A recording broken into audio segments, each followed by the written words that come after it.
O my Lord, make me brave, and make my task easy for me.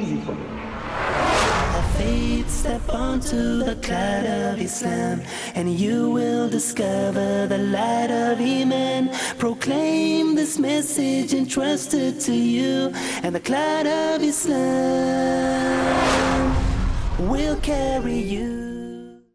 Christian missionaries attacking Islam, attacking the Quran, attacking the Holy Prophet Muhammad sallallahu alaihi wasallam. How do you give battle to this? Because we are not trained for this. We train for salat, for zakat, for hajj, for sawm. We straight jacket our lives. We are good people. Alhamdulillah. Because we are not trained for this. Answers to these problems, wallah, they are very easy. Very easy. Allah Bari Ta'ala gave our Nabi Kareem sallallahu alaihi wasallam. The first word he gave through Jibreel was Iqra. Read.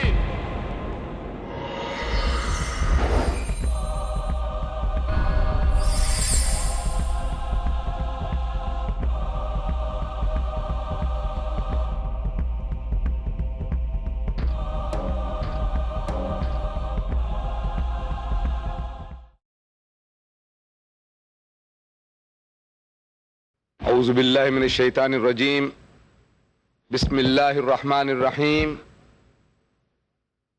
ولن ترضى عنك اليهود ولا النصارى حتى تتبع ملتهم صدق الله المولى العظيم. My dear brethren, I bring to you peace and salutations from the deepest south of Africa.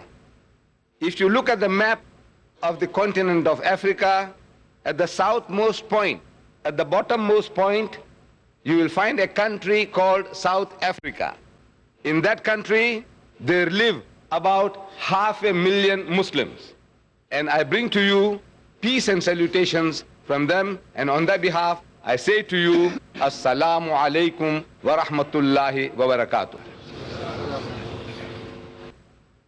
Brethren, I read to you an ayah from the Holy Quran, from Allah's Kalam. I read to you this ayah from Surah Al-Baqarah. Surah Al-Baqarah is Surah number 2, chapter number 2, and ayah number 120. For those of my brethren who are non-Arabs, I know it is difficult to find references in the Quran. Somebody saying Baqarah.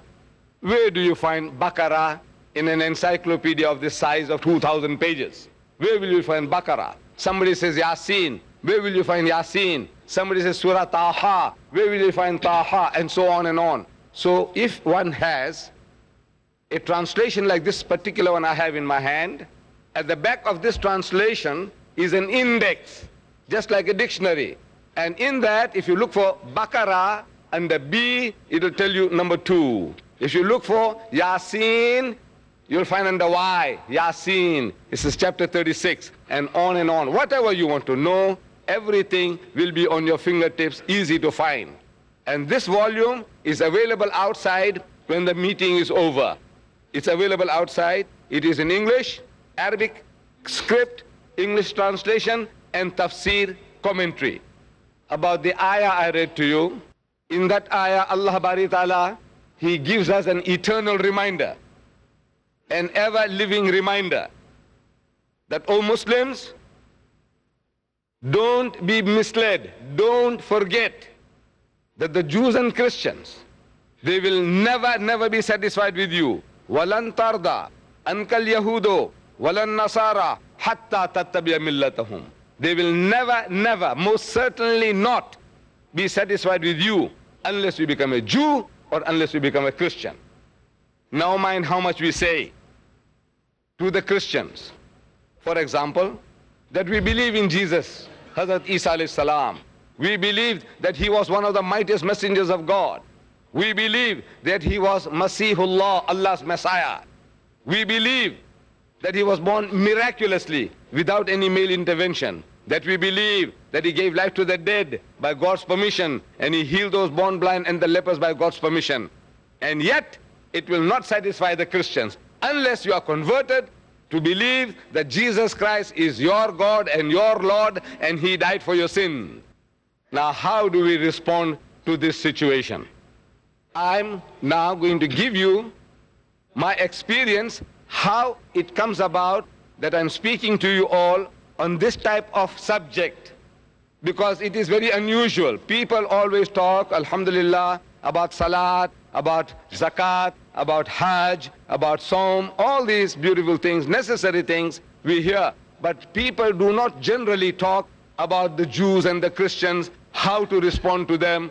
How did it come about that I am now talking to you about these things? As soon as I left school, at the age of 16, I left school, and I had to work for my living. So I went out of Durban, a city of Durban, to a place some 25 miles outside, in the countryside, at a Muslim shop, to sell sugar and salt, flour, rice, and things like that. I went to do the job outside the city of Durban, 25 miles away. At this shop, some 25 miles away from the city, from the Muslim shop, across the valley, there was a college, a Christian college called Adams College. The Americans had built this college to train Christian missionaries to do propagation work. And these students, whatever they learned in the school, when they came to do the buying, when they came to buy the salt, the flour, the rice, the sugar, they would attack the Muslims who are working in the shop, telling us about our Nabi Kareem sallallahu alaihi wasallam. For example, that Muhammad sallallahu alaihi wasallam, your prophet, had so many wives, about which I knew nothing. They would say that the holy prophet Muhammad sallallahu alaihi wasallam, he copied his book, the Quran, from the Jews and the Christians. They would say that he spread his religion at the point of the sword, that if you people don't accept Islam, we'll chop off your head. Now, about all these things, I knew nothing, nor the other Muslim workers in the shop. We all knew nothing about these things. Our knowledge about Islam was that I was a Muslim because I read the Shahada. And I knew how to make salat. The way my father did it, I had made salat. And I fasted when the time of Ramadan came. And we kept away from the pig, eating of pigs, drinking, adultery, gambling, all these things we kept away from. And we were thinking that we were good Muslims. Around that time, if I met any one of you, and if I wanted to know to what religion you belong, I would ask you, what are you? And if you said you are a Muslim, I would ask you to read the Shahada. And if you read the Shahada, La ilaha illallah, Muhammad Rasulullah, I say you pass. That is my knowledge, the other people's knowledge about Islam. If you can say, like this magic formula, La ilaha illallah, Muhammad Rasulullah, you are a Muslim. If you can't say, you are not a Muslim. What that words, La ilaha illallah, Muhammad Rasulullah, meant, we didn't know. We knew it was something like magic. You say that, you're a Muslim. You can't say that, you're not a Muslim. So these Christian missionaries were harassing us day in and day out, attacking Islam, attacking the Quran, attacking the Holy Prophet Muhammad sallallahu alaihi wasallam. We Muslims were absolutely defenseless. You can't fight if you have no weapon. No knowledge, you can't fight. And I was thinking of leaving the job and running away. But jobs, occupation was hard to find. And I had no knowledge. I was in desperation, not knowing what to do. I had a weakness, if you might call it. I had a weakness, an obsession for reading. I just can't help reading. Anything, everything I see, I must read. If there's a newspaper, old newspaper lying there, I must read. A book lying there, I must read. It's like a sickness. I just can't help it. I must read. I had a hunger for reading. I didn't know that this sickness of mine was a very healthy sickness, because this is in conformation to Allah's instructions. The very first word that Allah Bari Ta'ala gave our Nabi Kareem Sallallahu Alaihi Wasallam in the Ghar Hira, if you remember Jabal al-Nur, the first word he gave through Akhi Jibreel was, Iqra, read. And our Nabi said, Ma ana biqarin. So the angel of God repeated a second time, Iqra, read. And again he said, Ma'ana biqarin. Until third time, the angel of God says, Iqra' bismi rabbika alladhi khalaq. Read in the name of thy Lord and Cherisher who created. And now he grasped that what he was required to do was to repeat. Because this Arabic word Iqra means to read, to recite, to rehearse, to repeat. And he repeated the words. But the first word of revelation, wahi, was Iqra. The most unfortunate thing with the ummah, with the whole Muslim world, that though Iqra is the first word of wahi, the ummah as a whole is a la Iqra community, is a community that does not want to read. Now, this sickness of mine led me one Sunday morning, shops are closed, I went to the boss's warehouse, and in the warehouse, a pile of old newspapers. I was rummaging through these newspapers, looking for something better than an old newspaper to read. If I didn't get anything, even the old newspaper will be all right, because anything I read was news to me. If it was 6 months old, a year old, it didn't make any difference, because it was something to read and new knowledge was coming to me. So I was looking for something better than a newspaper for reading. So while rummaging through these newspapers, I put a few newspapers one side and I find a magazine. The magazine I put on one side. So I put a magazine one side, some more newspapers on the other side, and a magazine on one side. While going through this, I stumbled across a book, a worm-eaten book full of mildew. I pick it up and I start to sneeze. But this book, because it's a book compared to the newspaper and a book compared to small magazines, I took extra interest in the book. And the book read, on the top of the book was written, in the English alphabet, is Harul Haq. It was written I-Z-H-A-R-U-L, is Harul, H-A-K, Haq.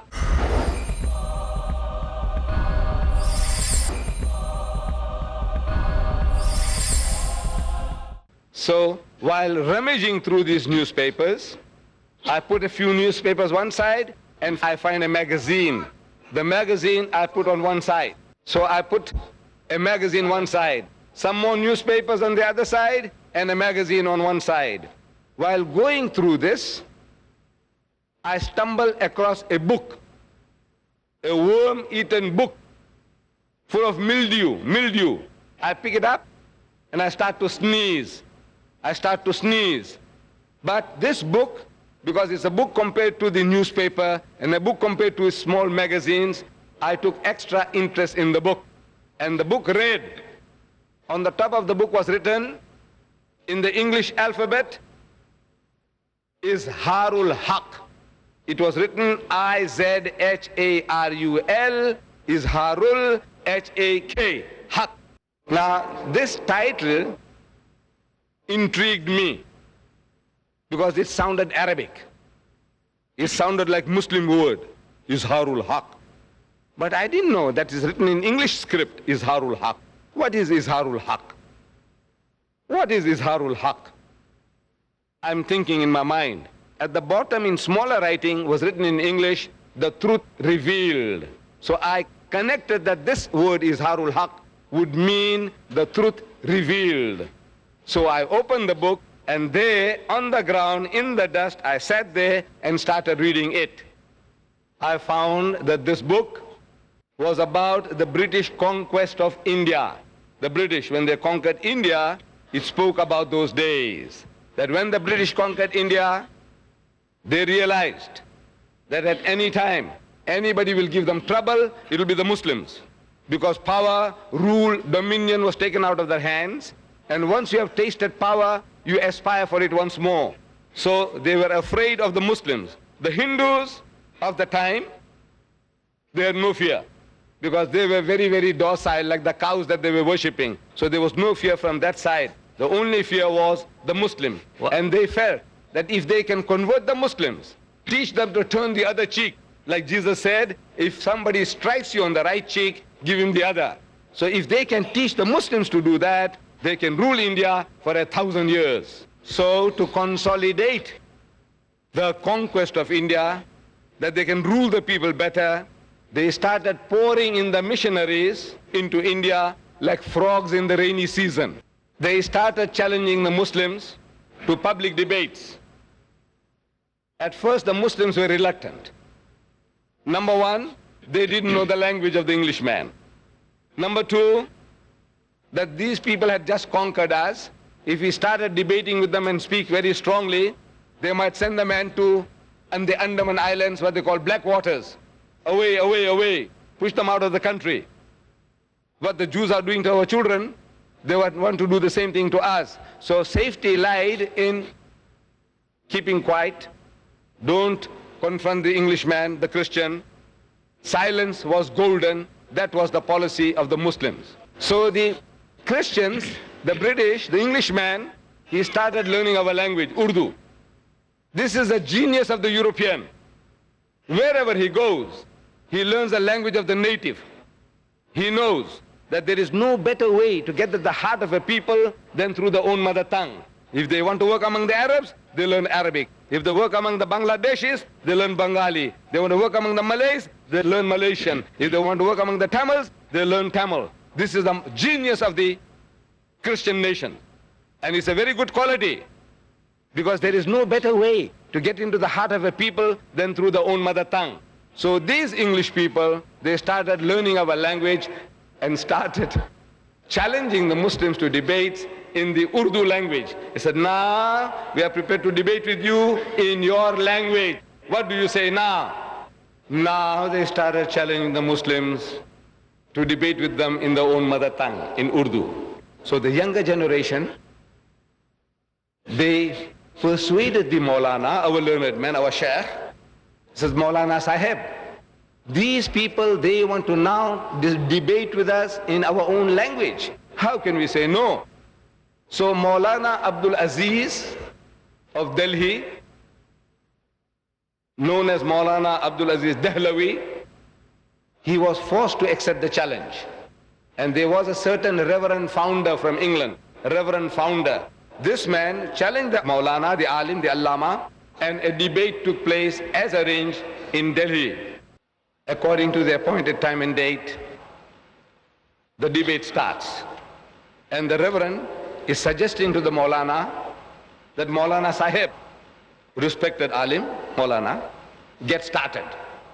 So the Maulana says, "You see, you Christians are our elder brother. Christianity preceded Islam by 600 years. As such, you are 600 years before us. You are our elder brother. And according to our culture, we give preference to our elder brother first. Number two, that you are our guest.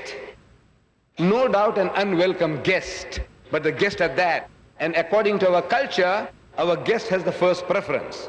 So I suggest that you get the ball rolling, get the debate started." So the Reverend was forced to start the debate.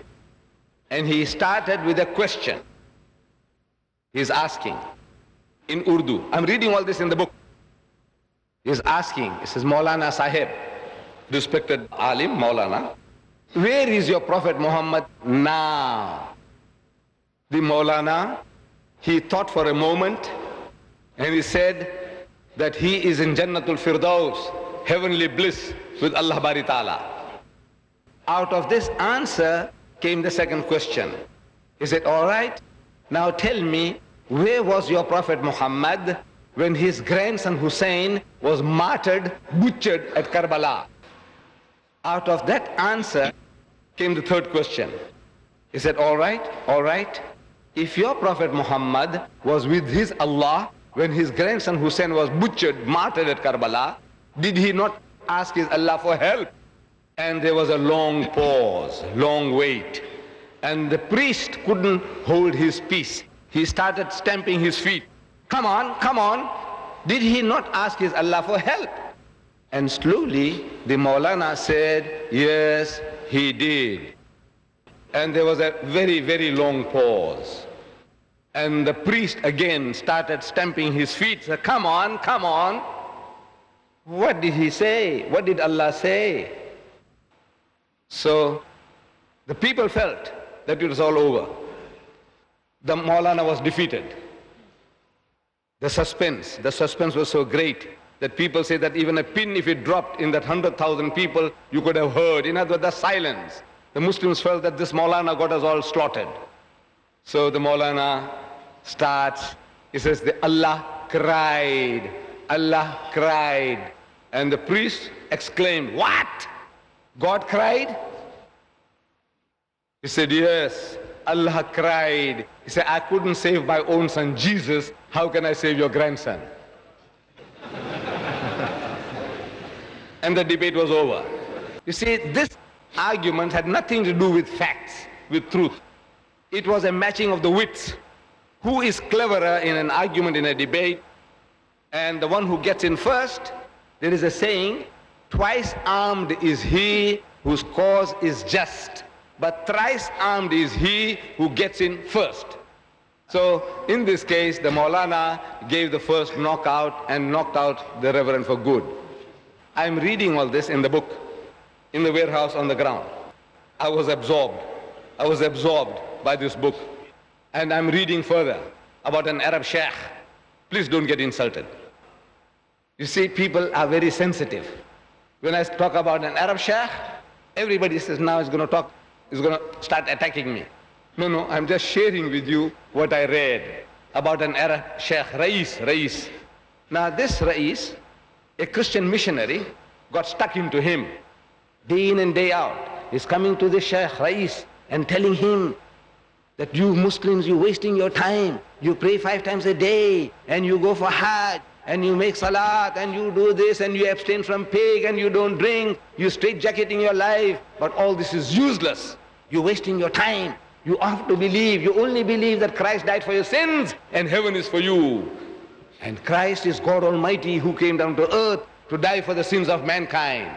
This sheikh, the Arab is very hospitable. He's very hospitable.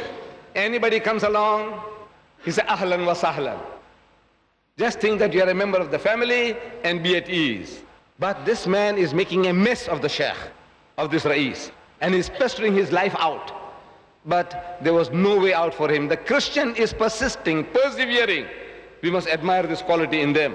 They have that spirit of persevering. They keep at it. Once you give them a hearing, they'll never let you go. Unless you are converted, or you say, hey, next time you darken my door, I'll put a knife through you. There is no other way out for you. If you give them a finger, they'll catch you by the hand, and they'll never let you go. What is the poor Rais to do? There is no way out for him. Day in and day out, he is being harassed. So he thought of a strategy, a plan. He tells his minister, he said, look, next time, this missionary, this priest, when he comes, whisper something in my ears. Just whisper something in my ears. And they opted for the plan. Next morning, the priest comes again. He's there, and the Arab has to say, ahlan wa sahlan. He says, good morning. I say, Subha Mubarak. What do you say? Good morning. Sabah al-khair. Sabah al-khair. He says, Sabah al-khair. He says, ahlan wa sahlan. And the man starts again. He starts his preaching once more again about Christ died for your sins. Christ died for your sins. So the minister comes and whispers something in the sheikh's ears. And the sheikh starts to cry like a woman, as if his husband had died. A woman whose husband had died. He's crying. So the priest wants to know what happened. What is wrong?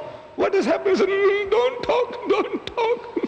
He said, please tell us what it is. I can sympathize with you. He said, no, you can't, says the sheikh. The priest is more interested, he is more eager, wanting to know. What is wrong? What is the sad news? So after much time, the Rais, he says, I just got the sad news that Akhi Jibreel is dead, his mamat. So the priest says to the Rais, you fool! Don't you know that angels don't die? So the Rais says, and you fool, you telling me that God died? The priest didn't darken the Rais's door anymore. The Rais was free from this pestering from there on.